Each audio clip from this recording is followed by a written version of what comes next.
Well, hello everyone. See, so lovely pronunciated. My name is Erin Elofson. I have the enormous privilege of leading Pinterest in Canada, and an even more incredible privilege of being here today to talk to Melissa, who is by far the most educated human being I've ever met. If anyone decides to Google her right now, you'll feel just as inadequate as I do right now. So let's jump in and have you tell us a little bit about how you got to where you are at Airbnb. Well, you're really generous. So it started a long time ago. I was a 5-year-old girl who loved tinkering and putting things together. Put my brother's big wheel together, I think, when I was that age, and my parents said, "You should be an engineer." I had no idea what that meant. I ended up going off to college and majoring in chemical engineering, which was by far the hardest thing that I have ever done. We spent a lot of time in group sessions. It was a really collaborative environment, but the reality of it was that it was super hard, and I didn't always feel as though I could contribute my expertise in those groups, or that when I contributed it, it was given the same weight that was given to other individuals. Fast forward, when I was a senior, it was time for me to graduate, go out into the world, and IBM was looking to make its marketing force more technical, and I landed a role in a large account team in the financial services sector, and did lots of work observing, supporting my clients, and really observing people dynamics, and doing some negotiations on behalf. I found that it was absolutely fascinating, and I wanted to study it more systematically. So I went off to study organizational behavior and get my PhD in that, with a focus on negotiations, but also on team dynamics. And my interest in team dynamics really harkened back to my time as a chemical engineering student and trying to understand sort of the factors that allow teams to be successful. At that particular point, organizations were really adopting team-based models because we were living in a dynamic and agile environment, and we really needed to tap into diverse reservoirs of people's expertise.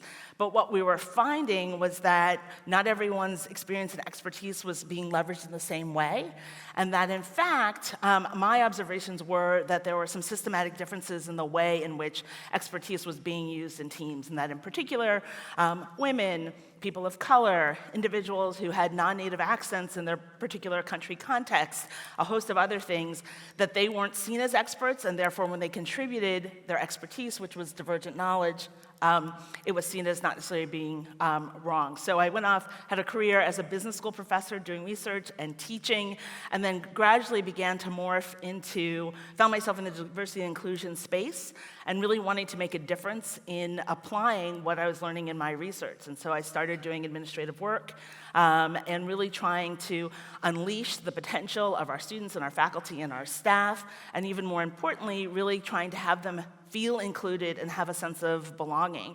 I went on to do that at Vanderbilt University, and then I got this call. Actually, it was a LinkedIn message from someone that I had been in a practitioner scholar consortium on blocking bias. And the message said, we're looking for someone to head up diversity and belonging, and we know you're a faculty member, but we'd love to chat. And so I felt compelled to have the conversation. And I had been a guest on Airbnb for since 2013, but that began the process of my really learning about the company and the fact that our mission is anyone can belong anywhere. And that seemed so compelling and so consistent with the work that I had been trying to do and the climates and cultures I had been trying to create in educational institutions that I felt called to join them. Well, the distance traveled between academia and tech, the wild and wonderful world of tech, and New York, as we just talked about backstage, into Silicon Valley. What are the biggest, what's different in how you wake up and approach the day in the last 6-7 months versus then? The days are long. They're very long, and there's a lot of travel, which I love because it's really important to understand what difference and what belonging means across the globe in our many offices and the many places in which we have guests and hosts and community members. I think the largest difference is really about, so in order to do this work, you have to have credibility. People have to believe that you understand what their day-to-day is, the ways in which they're trying to be productive, the things that are getting in the way. And so I needed to learn the language of tech. I needed to learn the language of Airbnb in order to be credible. So that's been an education in and of itself over the last 6 months. The reality is that the work that I did in the educational arena and the work that I do at Airbnb are very, very similar. It's about understanding, it's about having the array of individuals who are at the company reflect our larger world globally, but in the particular local context, and figuring out what are the barriers to getting them to enter in. And more importantly, it's really about the experience that those individuals are having and making sure that we are removing any barriers to having a strong sense of belonging, because we know that's integral to producing at the highest levels and being generative. So your job, of course, is pretty specific in that you have this massive responsibility for this massive global organization with a massive mission. That's you. There have been a lot of articles written lately about whose job diversity really is. Yeah. Is it the people here who apparently have some vested interest in the whole thing? Is it women? Is it people of color? Is it just people doing your job? How do you think about the broad sense of ownership when it comes to diversity, and at least just in the context of your employee base? Absolutely. It's all of our jobs. The individuals who have the titles can't do the work without the partnership of many others. I feel really fortunate because we have a mission of anyone can belong anywhere. And we have a set of core values about being a host and receiving people. And so that means that people have self-selected into our environment. They care about the treatment of other people. That doesn't mean we always show up as our best selves every day, or that we don't miss things that happen outside of our awareness. But the foundation is there, and so it's about refocusing individuals on our mission of connecting individuals on our platform, and that we know that the best way to do that is have a broad representation of individuals at the company who can help us to reach out to a divergence of communities, and then helping them to create the experience that we all know that we want for everyone. It makes sense. At Pinterest in particular, our head of D&I is actually the head of I&D. She really wanted to start with the term inclusion because she felt that that's one place we can all start from, and certainly one place we all own together as we walk into any organization or community. Because we have very little time, we're going to get really into the meaty stuff fast. This is a very fast chat, by the way. So given this, we both work for global tech platforms. Global tech platforms usually have a pretty big goal about the things that they want to do, and generally speaking, really, really good intentions as we develop stuff for the first time. But then that technology evolves and how people use it evolve. Tell me how you're experiencing that at Airbnb and some of the challenges faced when people perhaps use the technology in different ways than expected. Yeah. So, we have a lot of facets to our platform, right? We have the ability, we're calling it stays now, where you can stay in someone's home, you can stay in a private room. We also have experiences that we offer. There are a whole host of things. When you think about one of the most intimate experiences, it's about sharing space. And I think one of the things that our founders didn't necessarily think about are what are the ways in which we may bring our very human nature onto the platform. So they were desiring to connect individuals around the globe by having individuals share spaces. And in doing that, though, and probably because, and they've spoken about this, in the configuration of cis white males, they didn't necessarily think about the other factors that hosts might be considering when they were thinking about people coming into their intimate spaces.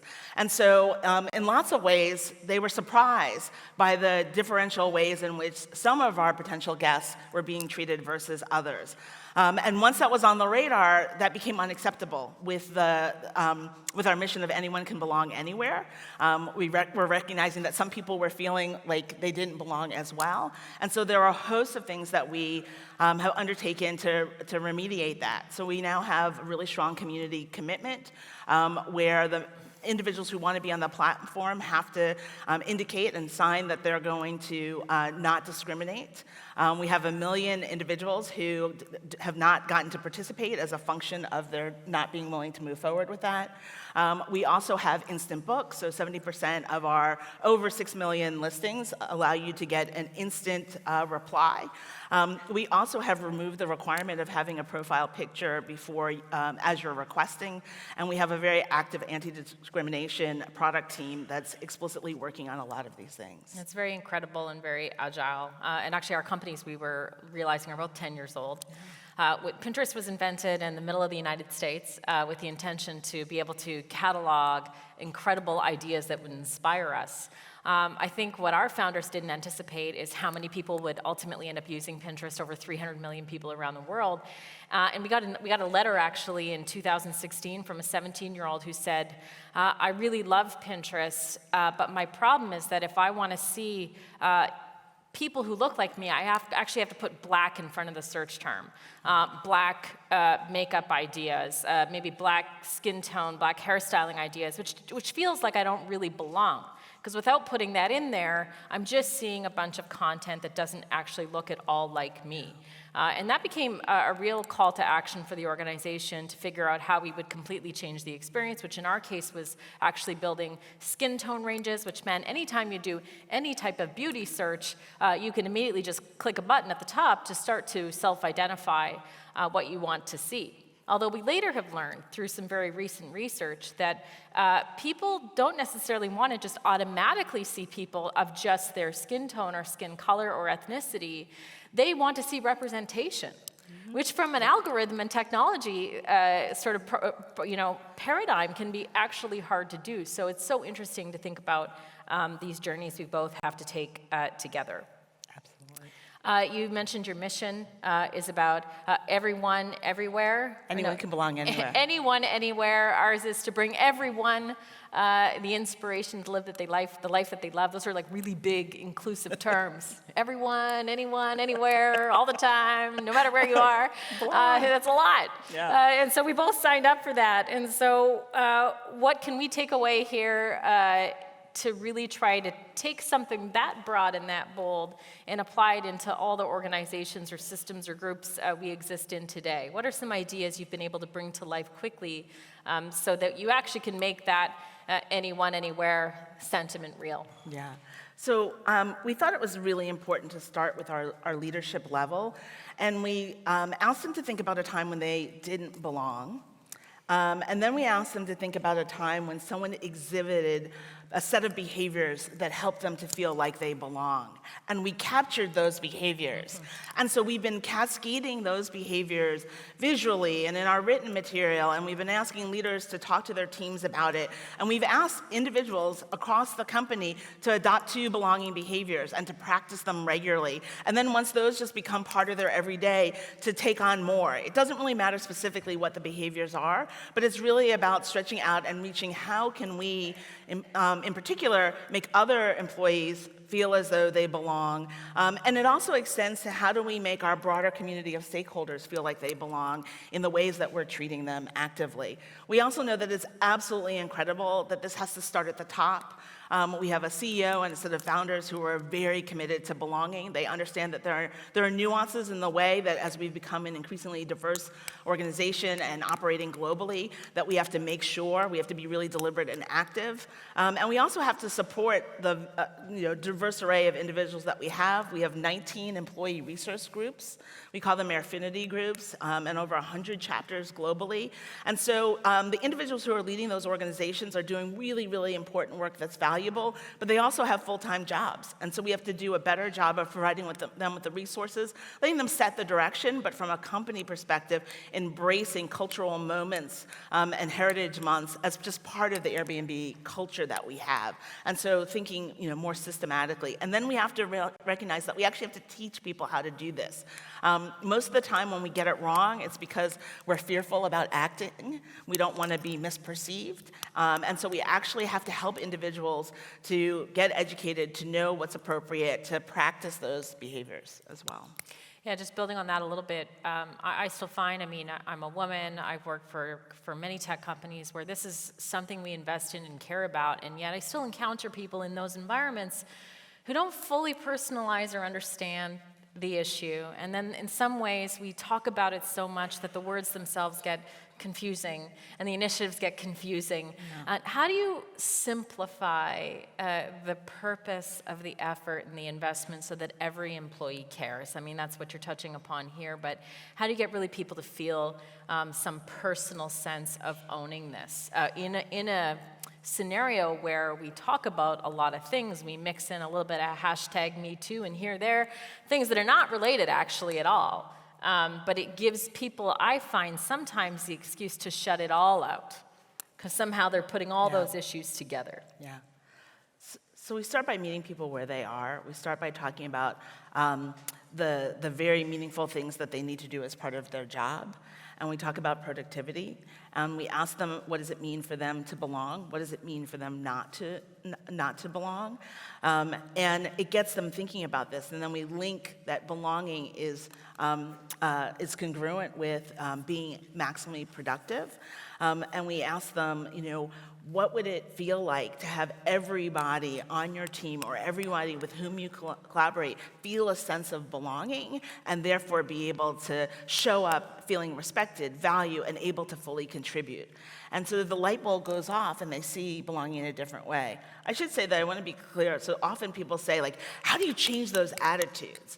I don't feel like we're in the business of changing attitudes, but we have a mission and we have values, and so we can get people to engage and exhibit behaviors that are consistent with our mission and consistent with our values.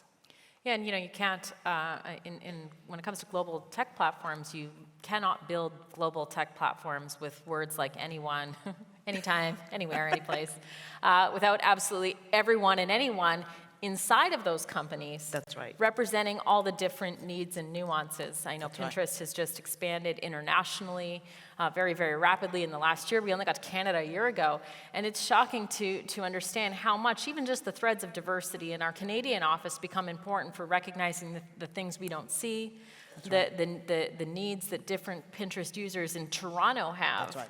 Let alone in Germany or across the world. So it's really special to consider how much it matters from the inside out. A lot of times, individuals in our offices around the globe will say, what's this diversity stuff? What's this belonging stuff? But when you say, what are the factors that get in the way of people belonging? Then they say, oh, all right, we have some of those. And then, that's the conversation. Those differences constitute the diversity, and how can we make sure that they are not holding back the sense of belonging that all of our employees have.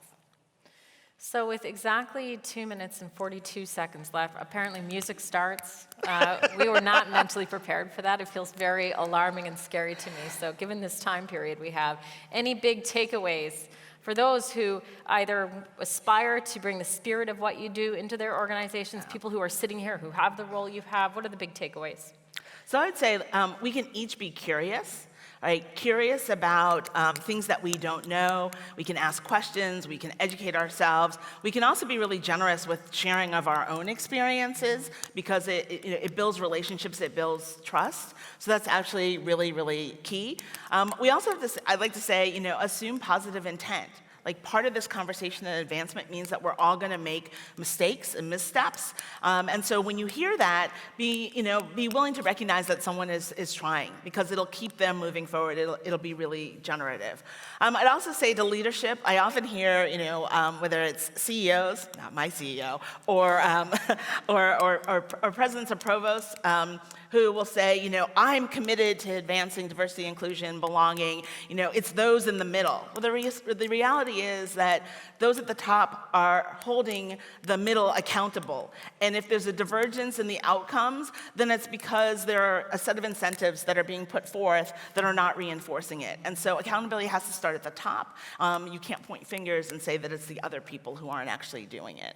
And we have to support the broad base of individuals and make sure that the work that they're doing, particularly in employee resource groups, is really truly being valued at the organization. Yeah, something just to kind of close, something you said there initially is such a passion of mine.